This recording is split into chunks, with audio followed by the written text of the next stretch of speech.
রাস্তা দিয়ে যেতে যেতে হঠাৎ দাদার দোকানটা আমার সামনে পড়লো। দাদা নাকি যে কোনো কিছুর স্মেল শুকে সেটা তৈরি করে দিতে পারে। দাদার সরাসরি দাদার মুখ থেকে শুনে নেবো দাদা যে পারে কিনা। দাদা আশা করি ভালো আছেন আপনি। আচ্ছা আপনার নামটা বলবেন দাদা? আয়ান। আপনি যে কোনো কিছু নিয়ে আসলে তার স্মেল শুকে আপনি সেই হিসাবে পারফিউম তৈরি করে দেন। আপনার এখানে পারফিউম কত টাকা থেকে শুরু হয়? 150 থেকে স্টার্টিং আছে, 4-6 150। যেমন ফ্রেগরেন্স বলবেন তেমন ফ্রেগরেন্স বানিয়ে দিতে পারবো আপনি।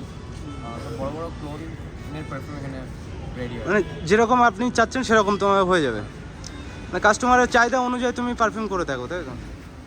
আচ্ছা দোকানের লোকেশনটা কি আছে? তা মেট্রো 5 ফিট থেকে আগে ডমিনোসের সামনে। এই সাইডে উল্টো সাইডে ডমিনোস আছে। আর লোকেশনটা পাওয়ার লোকেশনটা বলবেন একটু ভালো করে? লোকেশন এটা মেট্রোটার নাম বলবেন? 5 ফিট। 5 ফিট মেট্রো কিছুটা আগেই এসে ডমিনোসের সামনে। ডমিনোসের সামনে। আপনার মোবাইল নাম্বার এখানে এটাই আছে। আর দোকান অফ থাকে কোনো দিন? কখনো অফ থাকে না, এটা 1টা থেকে রাত 9টা অবধি এখানে ওপেন আছে। দুপুর 1টা থেকে রাত 9টা অবধি। ঠিক আছে দাদা, ধন্যবাদ।